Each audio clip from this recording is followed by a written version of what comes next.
Assalamualaikum warahmatullahi wabarakatuh. Perkenalkan, nama saya Amelia Rahmah, NPM 21020220070, Prodi Bimbingan dan Konseling. Di sini saya akan menjelaskan statistik inferensial, yaitu uji Wolfowitz dengan SPSS. Nah, di sini ada pengertian uji Wolfowitz.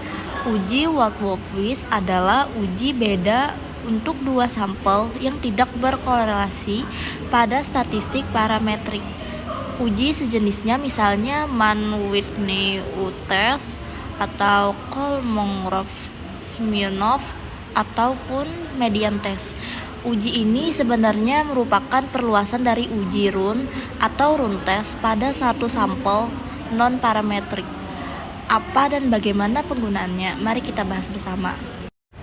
Nah, selanjutnya yaitu ada dua sampel yang tidak berkorelasi. Seseorang peneliti bisa berhadapan dengan dua buah kelompok atau sampel data atau grup yang tidak berasal dari populasi yang sama, bahkan mempunyai jumlah atau anggota sampel yang berbeda. Misalkan, kita ingin mengetahui preferensi atau merek elektronik tertentu antara kelompok mahasiswa dengan pelajar, atau antara profesi A dengan profesi B. Kedua kelompok sampel tersebut tidak berkorelasi, sehingga diperlukan metode-metode khusus. Itu ada metode independent test. Sudah sering kita jumpai dalam berbagai penelitian. Metode ini dikembangkan untuk melihat perbedaan atau persamaan di antara dua sampel yang tidak berkorelasi. Kita bisa menggunakan beberapa acuan, misalkan nilai median atau ranking atau acuan yang lainnya. Nah, selanjutnya yaitu ada statistik non-parametrik. Pada statistik parametrik, maka harus ada beberapa asumsi, misalkan normalitas dan juga skala pengukuran, juga harus interval atau rasio. Pada kenyataannya banyak data penelitian yang tidak berskala itu.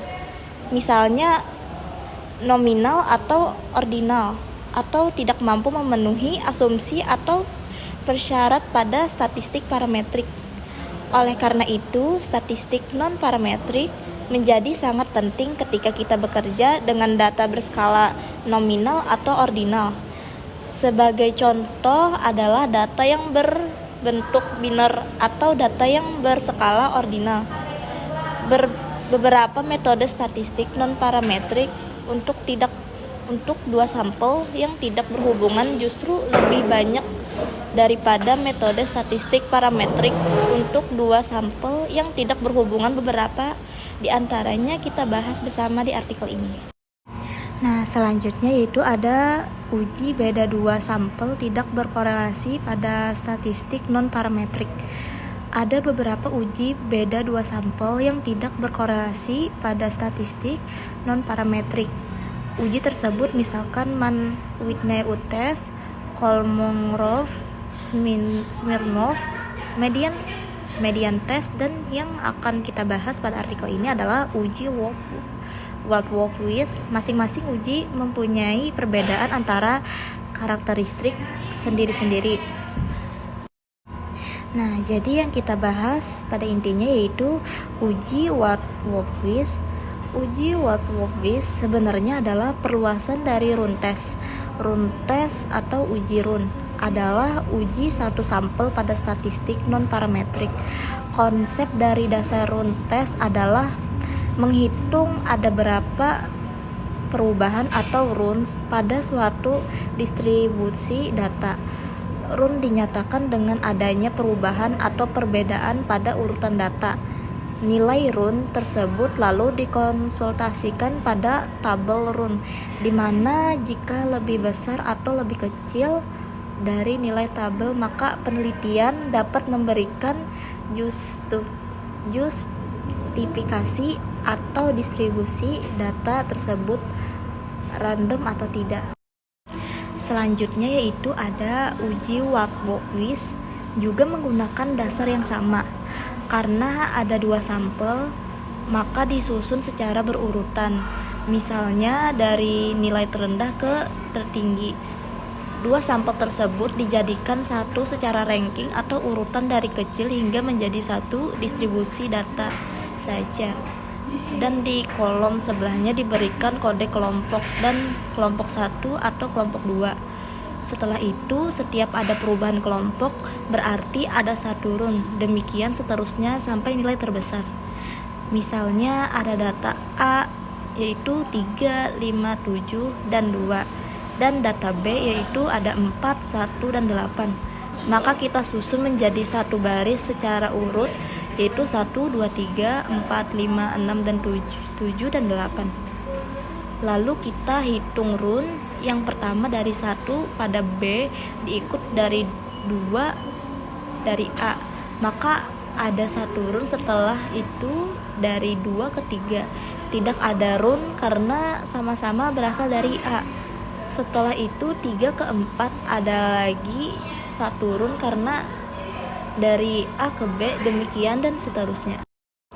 Selanjutnya itu ada setelah itu tinggal dihitung jumlah runs lalu dikonsultasikan dengan tabel runs. Apakah ada perbedaan atau tidak, atau persamaan umumnya adalah sebagai berikut. Ini adalah rumus Watt-Walvis dengan N adalah jumlah runs. Nah, selanjutnya yaitu ada simulasi uji Watt-Walvis dengan SPSS versi 26. Untuk simulasi uji Watt-Walvis kita menggunakan data yang ada di sini. Nah, sebagai contohnya yang ada pada di gambar yaitu ada menu Watt-Walvis dalam SPSS versi 26. Selanjutnya yaitu pilih analyze, lalu pilih non-parametric test pada Lagrange dialogs dan klik pada dua independent samples. Lalu kita akan diarahkan ke menu uji dua sampel tidak berkorelasi pada statistik non-parametrik sebagai berikut. Ada pada gambar yaitu, nah ini menu 2 independent sample. Nah, yang selanjutnya yaitu masukkan variabel ke test variable list dan berikan tanda centang pada Watt-Walvis run seperti pada gambar di atas. Setelah itu klik pada define group untuk menentukan grup 1 dan 2. Yaitu grup 1 itu ada tepat dan 2 adalah terlambat seperti pada gambar di bawah ini.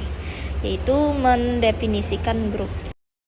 Nah, yang selanjutnya yaitu setelah itu klik continue lalu klik lagi OK sehingga akan keluar output sebagai berikut.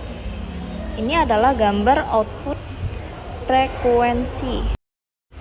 Nah, yang selanjutnya yaitu tampak pada terdapat 9 sampel yang tepat dan 11 sampel yang terlambat.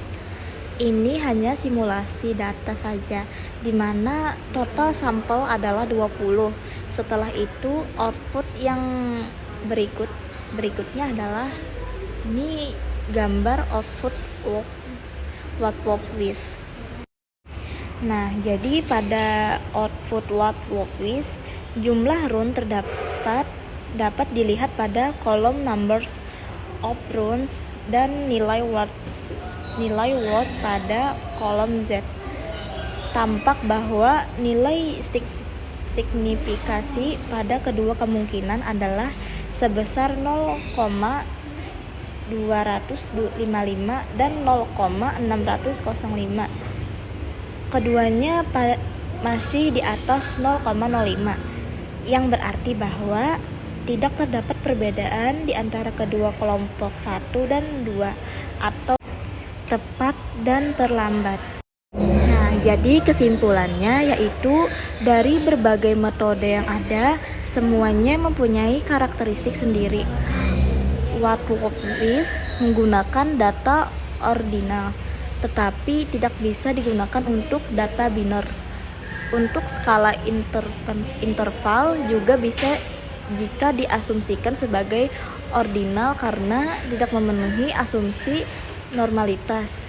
Akan tetapi, memang banyak yang beranggapan bahwa metode Kolmogorov-Smirnov lebih efektif dibandingkan metode Watt-Wolfis. Sekian dari saya. Kalau ada salah kata, mohon dimaafkan. Wassalamualaikum warahmatullahi wabarakatuh.